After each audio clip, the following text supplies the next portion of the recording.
Today is April 9th. It is a magical month, and I'm still not sure exactly why and all of the unfoldings that will occur this month, but I am sensing that there will be many things unfold this month that will allow humanity to go to a deeper level of self-love, to a deeper level of self-acceptance as who we are as physical beings, as spirit, allowing ourselves to awaken more into our spirit state and let go of the paradigms that have held us in a state of distance and separation and disrepair for so very long. And we turn our energies and our concepts and ideas and our potentials and our skills, the profound wisdoms that we all hold, to begin healing our planet, to begin healing one another, to begin healing and creating new systems in which serve the all, and which is my passion and to why I do what I do, so that we empower one another through various platforms like this, through the collective and soul group communities that we are creating every day. I see new and new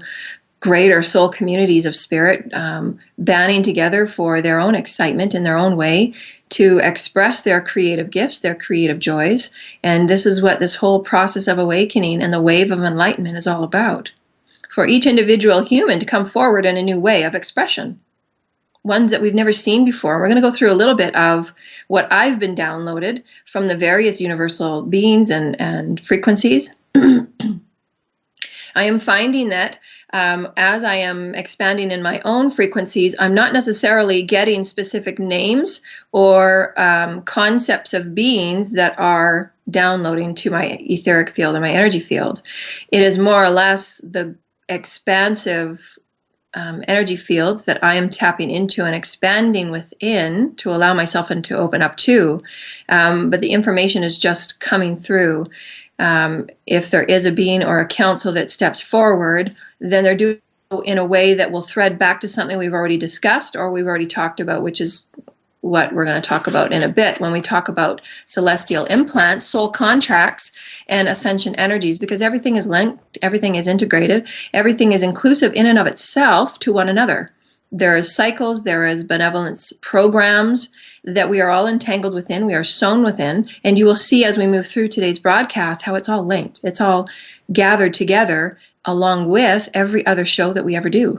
Nothing is ever separate.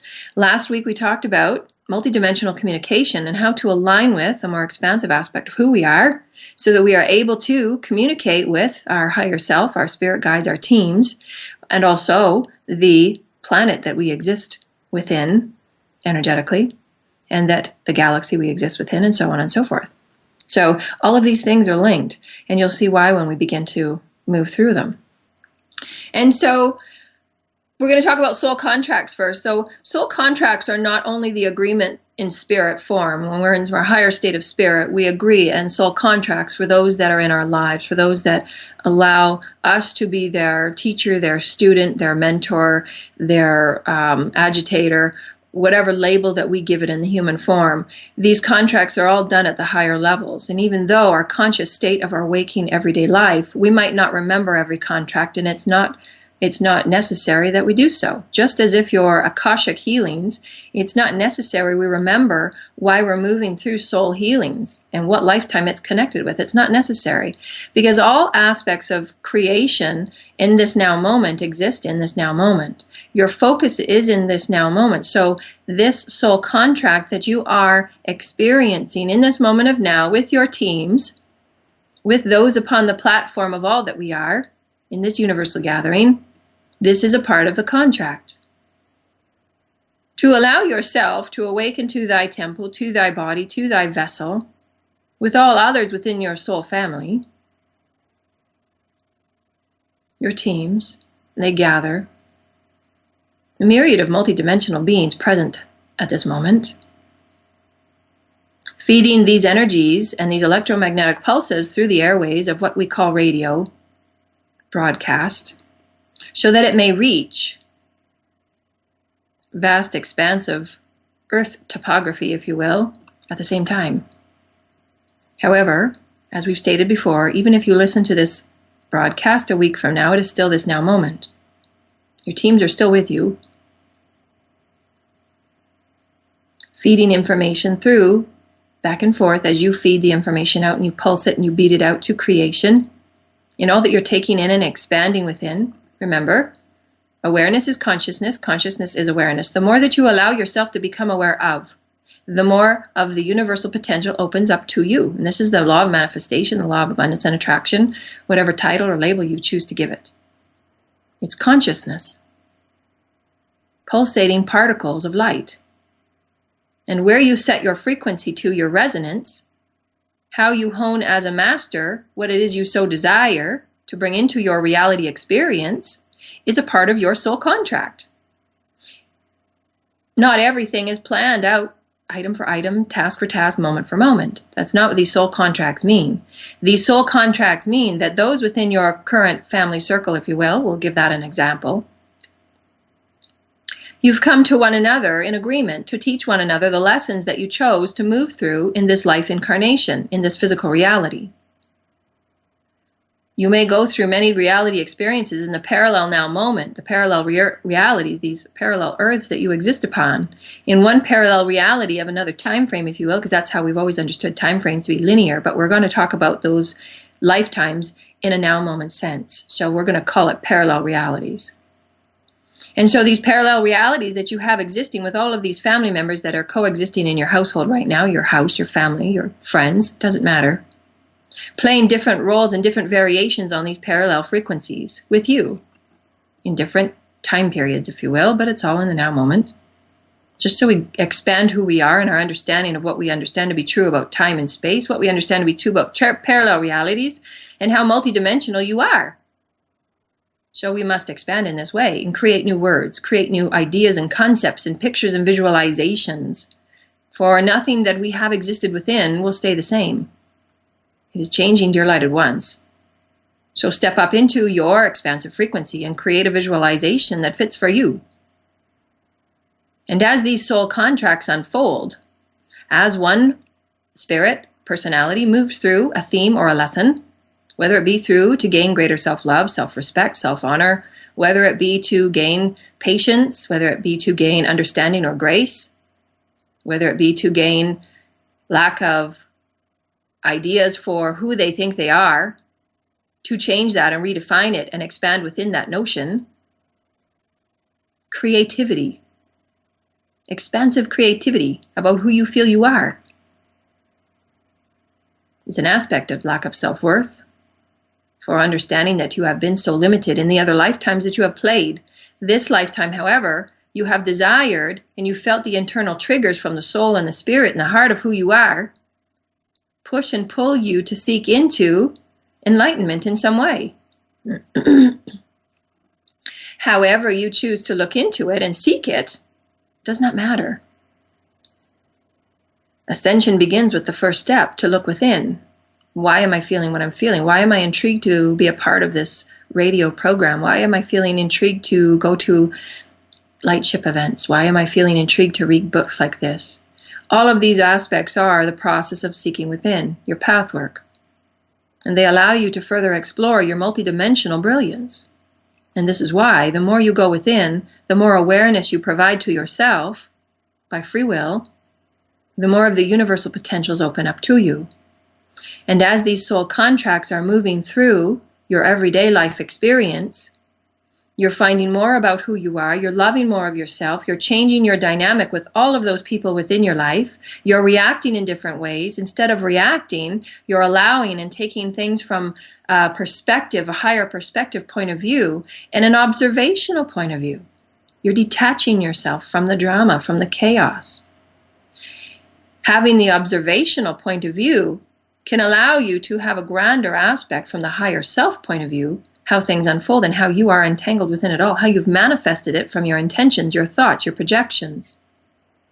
And moment for moment for moment, you can see exactly the thread of energy, the thread of frequency that you manifested it from. So thank you for the energies moving through today in this experience. So we're going to talk about celestial implants. And when we talked about celestial implants, the Syrian High Command have come through to me, and they're often in my daily life and helping me through my meditations and just playing with me. They're very playful beings, and I am just grateful and in the deepest of reverence to the Syrians and for all beings that have always with me in the sky last night and when I woke up early this morning. My day starts at about 2 a.m. and first thing I go and I greet and I commune at the window with my family and my teams and the celestial beings. The sky was filled in a much more grand way than I've seen as of late, and this is why this month, the spring equinox, is allowing us to be rebirthed into a heightened understanding of our universality, of our unification, of this really important new beginning. And so the Syrians are always with me, and I am always very grateful for the work that they do with me and they're energetic. So the implants are and can be many things. Most often, however, are biological and energetic in the way to serve and assist with soul contracts and with those soul blueprints that are drawn up by us. We choose these. We choose them. We choose to be a part of these soul contracts at every level. It doesn't mean that anomalies cannot occur out of free will, out of free choice. However, our spirit guides and our teams are those that assist us in maintaining our most refined path to the blueprint that we have drawn and written for ourselves at the highest levels. These implants can be used for multidimensional communication to assist us in many ways. Communicate at an expanded level sometimes. So how we can sense energy, and this is why I always say, tune into your body, because your body will tell you when you're receiving information, when you're sending information all the time, as we've talked about in some of the recent YouTube articles as well. And these implants are used as a part of the soul contract to allow the councils and the groups and the parallel aspects of all that you are entangled with and sewn within and threaded upon access to the information that you're moving through in this now moment, depending on what life theme and what blueprint you've chosen to activate. Because my blueprint as a universal wisdom speaker or a universal ambassador for unification, whatever we want to call it or define it, it does not matter. So the etheric implant that I have allows me to sense frequencies that at this point, again, I've said, I don't have words for to explain what I sense and what I feel sometimes. But some of these experiences have been outlined in my first book as I went through my own process of ascension, trying to explain what I received as downloads and as experiences or visions or the contact, the real celestial contact that I had at higher frequencies, or light ship engagements at higher frequencies, or the light ships that appear in my sky every morning and every night. The etheric implants are allowing the teams and I, because of the many lifetimes that I've experienced and allowed myself to expand within, allow us easier communication back and forth, so that if there's something that I'm sensing from the collective, the moment that I sense it, it's sent to my teams. And then it's then sent to other teams that are dealing with other things. So those that are working at the global level, at the human level, the awakening level on greater masses, will most oftentimes have systems of communication, whether it be a physical biological implant or the etheric implant in the energy field. These implants can be done in a number of ways. And it's merely a tool to allow information, data, and resonance to feed back and forth in the most efficient manner that it can, and we've all agreed to it. How you resonate, how you set your frequency, what is outlined in your soul blueprint, and the contracts that you've designed will determine whether an implant is probable or whether it's even relevant. There's many people that have chosen to awaken that did not choose the relevancy to have an implant. Others that have chosen to be in the forefront of information dissemination may choose or may not choose. It's all free will. It's all choice within the contracts to have the implants so that information can be shared quite easily and efficiently. This is also often the case with physical implants, and they're done for a myriad of reasons on the physical aspect of it.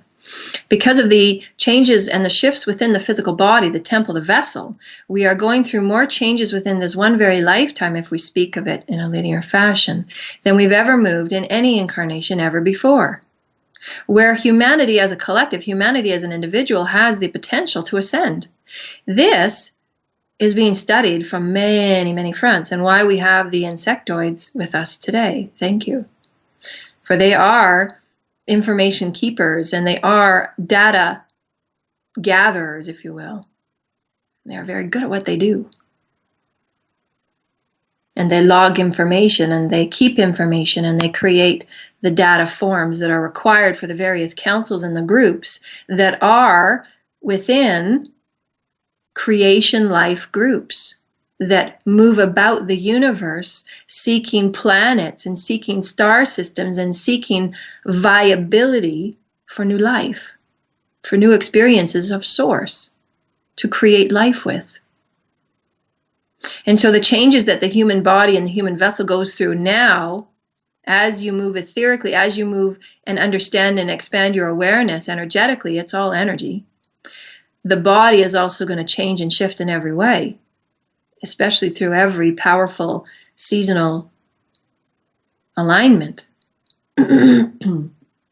like equinoxes and full moons. And our bodies shift and change with the cycles that we're embedded within and that are embedded within us. So implants assist to record, study, and analyze information retrieved in various ways from a myriad of other contract purposes. So you might have a parallel aspect of you working within, say, the insectoid group that resides from the Alpha Centauri, or Orion, or the Pleiades for that matter. Doesn't matter. And these particular groups and councils feed information back to other groups and councils about the changes that the human body moves through in a planetary ascension. Those that have chosen to move forward with ascension. And those that chose not to move forward with ascension, what do their bodies move through? So that in other life systems and lower dimensional frequencies, if there is the potential for ascension and alignment for evolution, as the grander whole of the universal speaking, the information and data is known. So that there's an understanding and a benevolency for the greater good of all. And this is why we choose these contracts and these frequencies. There's also the implants that are with those that have chosen to be involved with the hybrid programs, allowing your DNA and your genetics to be a part of new life series in other star systems, and how the body changes within these aptitudes and understandings, and also within the hybrids in and of themselves that are not located on this planet, but are linked through you, through genetics, and through energy. And we're all linked as one anyways. So you all know this too, that when you understand your cosmic contract, it changes all the time because you change in your frequency of now. So you're never going to have the same spirit guides throughout your entire lifetime. Most often you won't. That probably has happened. Obviously, everything is possible. But most often than not, you always change your spirit guides and your teams because you're changing and expanding and accelerating in what you know to be true. And so these will often change as well. And so too does your contract change over time because you're changing and keeping, you're either expanding your state, you're either expanding your pacing, you're either wanting to slow it down or speed up. So all of these will also alter your contract and what you've written for yourself. So there are so many, there are so many answers, and that's why, there's very few that are, this is what it is and this is what it always will be, because we're just so vast and diverse. But you can always ask your teams, and that's what this work is about. It's about you entangling with your higher self, your teams, and your spirit guides so that you can prepare yourself for what the eventual birthing of an ascended human collective is. And that's connecting with the higher frequencies, connecting with the heightened cosmic family that has been assisting humanity for so very long in a various number of ways, whether it's through probes or whether it's through implants, it doesn't matter. But we've been assisted in so many ways, and we're all playing our own unique part, and we're all valid. We are all required, and we're all unfolding new contracts every moment, every new moment.